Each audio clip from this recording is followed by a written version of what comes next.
আজি জুবিন গাৰ্গৰ মৃত্যুৰ এটা মাহ পূৰ্ণ হ'ল আৰু আমি ডিৱাইএফআইৰ ফালৰ পৰা 3 দিন ধৰি বেজ পৰিধান কাৰ্যসূচী গ্ৰহণ কৰিছোঁ। আমাৰ দাবী এটাই, জাষ্টিছ ফৰ জুবিন গাৰ্গ। জুবিন গাৰ্গে ন্যায় পাবই লাগিব।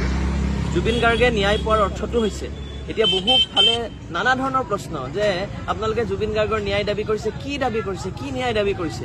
একাংশ এটা ক্ষুদ্ৰ গোষ্ঠী আছে, এটা ৰাজনৈতিক চল চাতুৰীৰ ৰাজনীতিৰে পৰিপুষ্ট একাংশই বাৰে বাৰে এই প্ৰশ্নটো কৰে যে আপোনালোকে জাষ্টিছ ফৰ জুবিন গাৰ্গ বুলি কৈছে, কি ন্যায় বিচাৰিছে। আমাৰ এটা কথা যে আমি কি হৈছে আমি জানিব লাগিব। সমগ্ৰ ঘটনাটো কি হ'ল ছিংগাপুৰত সেই সম্পৰ্কে আমি স্পষ্টভাৱে আমি জানিব বিচাৰিছোঁ যে জুবিন গাৰ্গৰ মৃত্যু কেনেকৈ হ'ল আৰু মুখ্যমন্ত্ৰীয়ে যিটো কৈ আছে হত্যা কেনেকৈ হ'ল সেই কথাটো আমি জানিব লাগিব। সেই কথাটো অসমবাসীয়ে জানিব লাগিব। অসমবাসীৰ এয়া সহজ সৰল দাবী এটাই যে জুবিন গাৰ্গে ন্যায় পাব লাগিব। এটা কথা একেবাৰে স্পষ্ট যে আজি যি ধৰণৰ অসাধু চক্ৰ এটাই জুবিন গাৰ্গক মৃত্যুৰ মুখলৈ ঠেলি দিছে। আজি যদি জুবিন গাৰ্গৰ মৃত্যু পানীত পৰি হৈছে, কিয় তেওঁক পানীলৈ যাবলৈ দিয়া হ'ল, কিয় তেওঁক ছিংগাপুৰলৈ যাবলৈ দিয়া হ'ল, কিয় তেওঁক সেই ধৰণেৰে এই অসাধু চক্ৰটোৱে মৃত্যুৰ মুখলৈ ঠেলি দিলে, এই প্ৰশ্ন কিন্তু অসমবাসীয়ে আজি সুধি আছে। তেনে সময়ত আমি দেখা পাইছোঁ যে অসমবাসীৰ এই যিটো সহজ সৰল দাবী, স্বাভাৱিকতে মানুহৰ আৱেগ আছে, অনুভূতি আছে আৰু জুবিন গাৰ্গৰ যিটো জনপ্ৰিয়তা, সেই জনপ্ৰিয়তাটো যেন ক'ৰবাত চৰকাৰখনে ধৰিব পৰা নাই। আজি চাব অসমৰ মানুহ কিমান শান্তিপ্ৰিয়, কিমান লাখ লাখ মানুহ গোট খালে যেতিয়া জুবিন গাৰ্গৰ শৰীৰ সৰু সজাইত ৰখা হৈছিলে, লাখে লাখে মানুহ গোট খালে।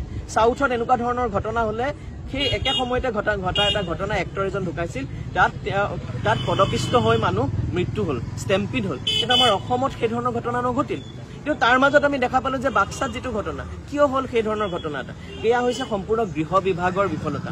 মানুহৰ আৱেগ অনুভূতি, জুবিন গাৰ্গৰ যিটো জনপ্ৰিয়তা, সেই জনপ্ৰিয়তা যেন কোনোবাখিনি তেওঁলোকে অনুধাৱন কৰা নাই। আৰু মানুহৰ ধৈৰ্য পৰীক্ষা লৈ আছে চৰকাৰখনে আৰু মানুহক এই যিবোৰ প্ৰশ্ন মানুহৰ মনত খুন্দিয়াই আছে, সেই প্ৰশ্নবিলাকৰ সহজ সৰল সমাধান এটা দিয়াত ব্যৰ্থ হৈছে। আজি ছিংগাপুৰলৈ গৈ পেলাই নাপালে। ইমান ডাঙৰ দীঘল যদি হাত, দুটাকৈ যদি ডাবল ইঞ্জিন চলি আছে, ছিংগাপুৰ গৈ পেলাই আমাৰ নাপালেগৈ।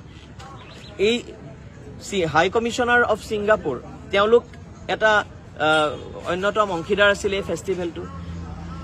এই ফেষ্টিভেলটোৰ অন্যতম অংশীদাৰ আছিলে মিনিষ্ট্ৰী অফ এক্সটাৰ্নেল এফেয়াৰ্ছ। তথাপি আজিও এই মৃত্যুৰ বিষয়টোত এতিয়ালৈকে স্পষ্ট হোৱা নাই। আৰু তাৰ মাজত আমি কি দেখা পাইছোঁ যে নিকৃষ্ট ৰাজনীতি, এটা নতুন কেম্পেইন আৰম্ভ কৰিলে। জাষ্টিছ ফৰ জুবিন গাৰ্গৰ যেন বিপৰীতে এটা কেম্পেইন তেওঁলোকে আৰম্ভ কৰিব বিচাৰিলে বিজেপি দলে। সেইটো দেখা পালোঁ কি ময়ো জুবিন, আমিও জুবিন। কি ধৰণৰ মৰ্ষা, কি ধৰণৰ কথা। এই সীমান্ত শেখৰক জুবিন গাৰ্গে এটা প্ৰশ্ন কৰিছিল, যেতিয়া সীমান্ত শেখৰে জুবিন গাৰ্গক কা আন্দোলনৰ সময়ত তেওঁক সমালোচনা কৰি পেলাই কিছুমান কটু কথা কৈছিলে। সীমান্ত শেখৰক জুবিন গাৰ্গে কৈছিলে যে সি তাত যিটো দায়িত্ব দিয়া হৈছে কালচাৰেলৰ, সেই কামটো সি ভালকৈ কৰকচোন, মোৰ সমান ঢুকি পাবলৈ তাৰ 7টা জনম লাগিব। এতিয়া যিসকলে মই জুবিন, আমি জুবিন এই ধৰণৰ কথা কয়, আমিও ক'ম তোমালোকৰ 7টা জনম লাগিব জুবিন গাৰ্গৰ নিচিনা হ'বলৈ, আৰু হ'ব নোৱাৰা। কাৰণ জুবিন গাৰ্গৰ চিন্তা, জুবিন গাৰ্গৰ দৰ্শন তোমালোকে লোৱাচোন। এই যে জাতি ধৰ্ম বৰ্ণ নিৰ্বিশেষে একতাৰ দোলেৰে অসমখনক বান্ধি থ'লে, সেই একতাৰ দোল তোমালোকে ছিঙিবলৈ যত্ন নকৰিবা, ভাঙিবলৈ যত্ন নকৰিবা। নিৰ্লজ্জৰ দৰে মুখ্যমন্ত্ৰীয়ে কি কথা কৈছে, যেতিয়া অসমৰ মানুহে কৈছে যে আমি এবাৰ দীপাৱলীত বন্তি জ্বলাম, বন্তি প্ৰজ্বলন কৰিম, দীপাৱলীক অপমান কৰা নাই, বন্তি প্ৰজ্বলন কৰিম। কাৰণ আমি আমাৰ আত্মীয় স্বজন যেতিয়া হেৰাই যায়, আমি সেই সুখ, আমি কোনো ধৰণৰ সুখ আমি অনুভৱ কৰিব নোৱাৰোঁ। আমাৰ দুখে আমাৰ বুকুখন খুন্দা মাৰি ধৰে। কাৰণ অসমৰ মানুহে কৈছে যে আমি বন্তি প্ৰজ্বলন কৰিম, আমি ফটকা নুফুটাওঁ। কি বেয়া কথাটো ক'লে, দীপাৱলীক অপমান কৰা হোৱা নাই। যেতিয়া দুৰ্গা পূজা পতা হৈছে, দুৰ্গা পূজাটো আমি সেই ধৰণৰে আগতে যেনেকৈ ওলাই মেলি যাওঁ, আমি ডেকাসকল আমি ওলাই যাব পৰা নাই, আমাৰ সুখে খুন্দা মাৰি ধৰি আছে। তেনে সময়ত উপলঙা কৰি কি কথা ক'লে যে দুৰ্গা পূজা দীপাৱলী নাই পতা, ঠিকে আছে, আমি চাম বৰদিন ঈদত কি কৰে। মানে তুমি সাম্প্ৰদায়িক বিভাজন কৰিব বিচাৰিছা। জুবিন গাৰ্গে জাতি ধৰ্ম নিৰ্বিশেষে সকলোকে একতাৰ দোলেৰে বান্ধি আগবাঢ়ি যোৱাৰ কথা কৈছিলে। তেনে সময়ত সাম্প্ৰদায়িক ৰাজনীতিলৈ নামি আহিছে খুদ মুখ্যমন্ত্ৰী।